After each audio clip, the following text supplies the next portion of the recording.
سلام كمي صنحو كبرى تختاتلته نلوم ربع مشات 4 لكاتيت 2026 زتدالو حدش زيناتات حيزلكم قريب لخو مكتتالكم يعدم فلما كندعبتاتو أبي أحمد نسراويت إرترا أب تግራይ ተኸላኺሉ ዲን ዝብል ዝወጽእ ዘሎ ሓበሬታታት ዝምልከትን ሎሚ ናብ ከተማ መቐለ ዝኣተወ ልኡኽ ሕብረት ኣፍሪቃ ዝምልከትን ኣብ ኤርትራ ስልጠናታት ከም ዝተወሃበን ኣብ ሳሕል ኣኼባ ከም ዝተኻየደን ዝብሉን ካልእን ዝሕብር ዝርዝር ዜናታት ሒዝናልኩም ቀሪብና ኣለና።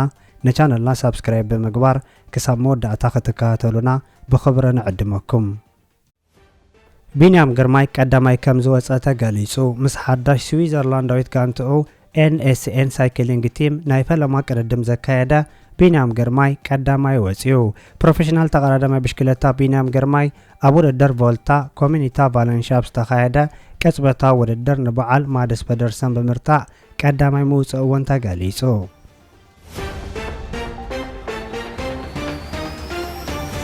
ኣብ ኤርትራ ስልጠናታት ከም ዝተወሃበ ተገሊጹ። ኣብ ንዞባ ዓዲ ኋላ ንመንእሰያት ናይ 3 ወርሒ ክልስ ሓሳባውን ተግባራውን ስልጠናታት ቴክኖሎጂ ኮምፒውተር ተዋሂቡ። እቲ ስልጠና ምስ ሚኒስተር ዕዮን ማሕበራዊ ድሕነትን ከምኡ እውን ሃገራዊ ማሕበር መንእሰያትን ተምሃሮን ኤርትራ ኣብትን እዞባ ብምትሕባር ዝተዳለወ ምዃኑ እውን ተገሊጹ ኣሎ። ኣብትን እዞባ ሓላፊ ጨንፈር ማሕበር ጀማል ኑር ዕላማት ስልጠና ሞያዊ ዓቕሚ ምዕባይን ካብቲ ስልጠና ብዝረኸቦ ፍልጠት ኣብ ሕብረተሰብ ዘለዎም ኣበርክቶ ንምሕያል ምዃኑ ምግላጹ ይሕበር። ጊዜያዊ ኣመሓዳሪ ትንዞባ ኣቶ ተስፋይ ኣብርሃ ብወገኑ እቲ ስልጠና ጎኒ ጎኒ ስሩዕ ትምህርቶም ዓቕሞም ኣብ ምሕያል ልዑል ኣበርክቶ ከም ዘለዎ ብምግላጽ ሰልጠንቲ ብተግባር ክእለቶም ከምዕብሉ ዝረኸቦ ፍልጠት ናብ መዝንኦም ካሰጋግሩ ጸዊዑ ኣሎ። ብተዛማዲ ዜና ሃገራዊ ማሕበር መንእሰያትን ተምሃሮን ኤርትራ ከም ኣካል ናይቲ ናይ 5 ዓመት ስትራቴጂካዊ ውጥን ኣብ እንዳገርጊስን ዓዲ ኋላን ንመንእሰያት ኣብ ሓድሽ ቅርጽን ንጥፈታትን ማሕበር ዘተኮረ ስልጠና ከም ዝሃበ እውን ተገሊጹ ኣሎ። እዚ ከምዚ ኢሉ እንከሎ ሃገራዊ ማሕበር ደቂ ኣንስትዮ ኤርትራ ኣብ ዞባ ደቡብ ኣብ ምዕባይ ውዳበን ተሳትፎ ትምህርትን ዘተኮረ ሰሚናር ምስ ዞባ ዓዲ ቀይሕ ከም ዝተኻየደ እውን ተገሊጹ።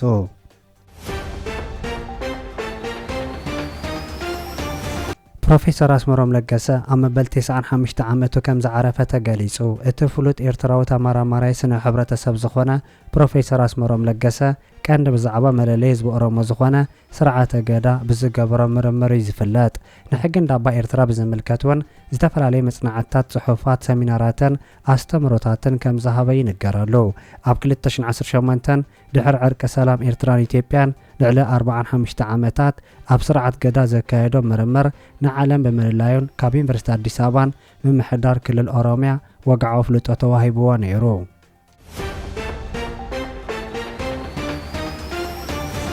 ኩሎም ኣብ ጉንፂ ዘለዎ ኣካላት ካብ ዝዓናዊ ተግባር ኢዶም ክስሕቡ ይግባእ ክብል ጉባኤ ህዝባዊ ርክባት ትግራይ ጸዊዑ። ጉባኤ ህዝባዊ ርክባት ትግራይ ሎም ኣብ ዘውፅኦ መግለጺ ኣብ ምእላይ ጸገማት ትግራይ ኩሎም ፖለቲካዊ ውዳበታትን ካልኦት ብሄራዊ ጽልዋ ዘለዎም ተዋስእቲ ናብ ዘተ ክምለሱ ጸዊዑ።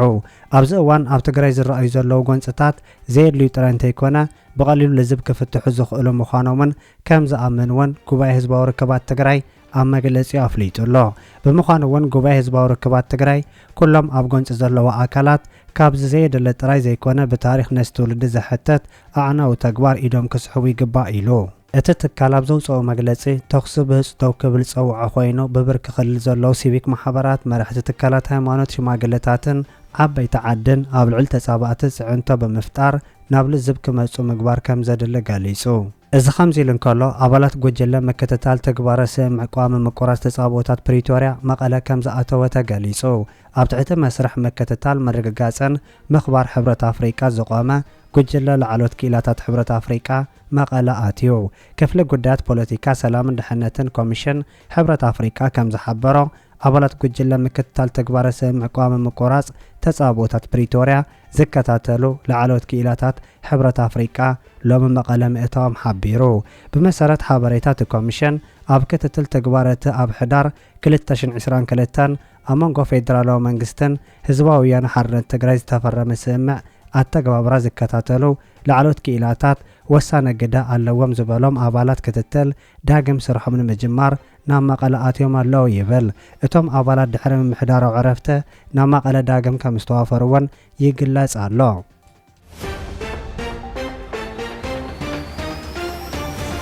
ኣብ ሳሕል ኣኼባ ከም ዝተኻየደ ተገሊጹ።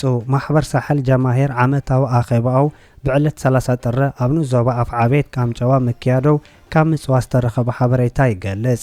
እቲ ዓመታዊ ኣኼባ ኣብቲ ንዞባ ዝርከቡ ታሪኻዊ ቦታታት ዑደ ዘጠቓለለ ምንባር እውን ዝገልጹ ወገናት ኣመሓዳር ንዞባ ኣፍዓቤት መሐመድ ኑር ረጅብ ኣብ እዋን ዕጥቃዊ ቃልሲ ናጽነት ዝነበረ ታሪኽ ካምጨዋን ጽንዓት ህዝብን ኣመልኪቱ ነቲ መደብ ንዘዳለዎ ሞጊሱ ኣብቲ ኣኼባ ኣብ 2025 ዝተኻየዱ ንጥፈታት ብመንጽር ዝተመዝገቡ ዓወታትን ዘጋጠሙ ብዳወታትን ዳግማይ ብምግምጋም ተሳተፍተ ን2026 ዝምልከት መደባት ምውጽኦም ይንገር። ተሳተፍቲ ኣብ ታሪኻዊ ቦታታት ኣብ ዝገበርዎ ዑደት ኣብ እዋን ዕጥቃዊ ቃልሲ ናጽነት ዝበጽሕዎ ከባቢታት ታሪኻዊ ኣገዳስነት ዝምልከት መብርህ ከም ዝተዋሃቦምን በቲ ኣጋጣሚ ዝተገለጸ ኮይኑ ኣብቲ መደብ ዝተፈላለዩ ስፖርታዊ ውድድራት ምክያዶምን ተዓወቲ ሽልማቶም ካብ ሚኒስትር ዕዮን ማሕበራዊ ድሕነትን ልዑል ገብረኣብ ከምኡ እውን ኣብ ወንበር ማሕበር ሳሕል ጀማሂር ምቕባሎምን ተገሊጹ ኣሎ።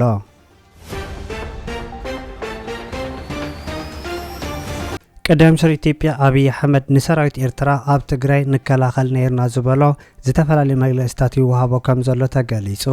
ኣብቲ ትማለ ኣብ ባይቶ ወከልቲ ህዝቢ ቀሪቡ አብይ አሕመድ ሰራዊት ኤርትራ ኣብ ከተማታት ትግራይ ግፍዕ ክፍጽም እንከሎ ነባኣስ ነርና ብሰንኪ ዝወን ናብ ዝምትፍናን ኣቲና ዝበለ ኮይኑ ኣብቲ ሽዑ እዋን ሓደ ካብ ላዕሎት ሓለፍተ ብፌደራል መንግስቲ ዝተሾመ ግዜያዊ ምሕዳር ትግራይ ዝነበረ ኣቶ ገብረ መስቀል ካሳ ኣብ ላንዳ ሪፖርት ቀሪቡ ኣብ ዝሃቦ ጻንሒት ሓሶት ኢሉ ንሱ ኣብ ዝሃቦ መግለጺ ኣብቲ ሽዑ እዋን ኣብ ኩሉ ከባቢታት ትግራይ ብፍላይ ካብ መቐለ ናብ ሽረ ብተደጋጋሚ ይመላለስ ነይረ ኣብ ሰራዊት ኢትዮጵያ በውልቂ ደረጃ ሰራዊት ኤርትራ ንዝፍጽሞ ዝነበረ ቀትለትን ስርቅን ዝቃወሙ ውሱናት ነይሮም ከም ትካል ግን ሓቢሮም ተናቢቦም ይሰርሑ ነይሮም መራሕቲ ሰራዊት ኢትዮጵያ ንሰራዊት ኤርትራ ግደፍዎም ኣይተተንክፎም ዝብሉ ነይሮም እቲ ቀዳማይ ሚኒስትር ዝተዛረቦ በአንጻሩ ነይሩ ብምባል ሰራዊት ኤርትራ ኣብ ትግራይ ፈጺሞ ዝበለውን ግፍዕታት ብሰፊሑ ዘርዚሩ እዚ ከምዚ ኢሉ እንከሎ ምስ መደበር ዜና ቢቢሲ ቃለ ምሕተት ዘካየደ ተንታኒ ፖለቲካ ቀርኒ ኣፍሪቃ ዓብዱራሕማን ሰይድ አቡ ሓሽም አብይ ስለምንታይ ሕጂ ንሰራዊት ኤርትራ ካሲሱ ንዝበል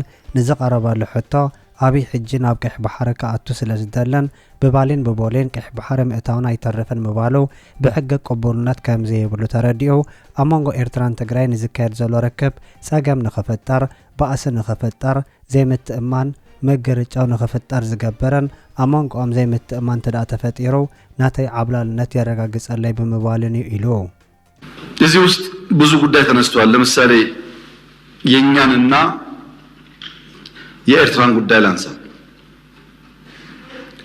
አንዳንድ ሰዎች በኢትዮጵያና በኤርትራ መካከል ችግር የተፈጠረው የኢትዮጵያ መንግስት የቀይ ባህር ጥያቄ ስላነሳ ነው ብለው ይላሉ፣ ያስባሉ፣ ይተነትናሉ። ግን አይደለም። ኤርትራ ከተፈጠረ ዘመን ጀምሮ በኢትዮጵያ መንግስትና በኤርትራ መካከል ኢሹ ነበረ፣ ታውቃላችሁ። እኛ ከመጣን በኋላ አያስፈልግም ይቅርብን ብለን ሞክረናል። 5 ዓመት ለምነናል።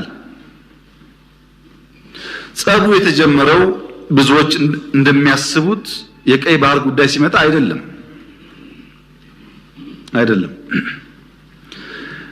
በትግራይ ውጊያ ሲጀመር የመጀመሪያው ዙር ውጊያ ሽሬ ካስለቀቅን በኋላ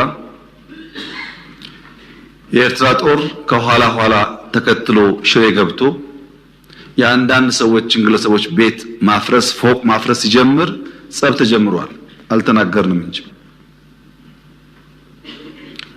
አክሱም ይዘን ስናልፍ አክሱም ገብቶ ወጣቶች በጅምላ ሲረሽን ጸብ ተፋፍሟል። አድዋን ይዘን ስናልፍ አድዋ ሄዶ ፋብሪካዎች ሲፈታታ ሲሰርቅ ጸብ ተጋግሏል። አዲግራት ደርሰን የመድኃኒት ፋብሪካውን የሚነቀለውን ነቅለው የማይነቀለውን ሲያፈራርሱ ጸቡ ጫፍ ደርሷል። ግን የኢትዮጵያ መንግስት ያኔ በዚህም ለመዋጋት ብቃት አልነበረው። ውስን ኃይል ነበረ።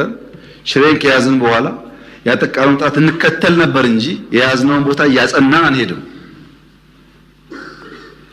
ይህ ጉዳይ የተከበረው ምክር ቤት ለዛሬ ዋጋ የለውም። ለታሪክ ማንሳት የምፈልገው ጉዳይ አክሱም ወጣቶች ሲገደሉ፣ አድዋ ሲዘረፍ፣ አዲግራት ሲዘረፍ በርካታ ኢንቮይ ወደ ኤርትራ ልኬያለሁ።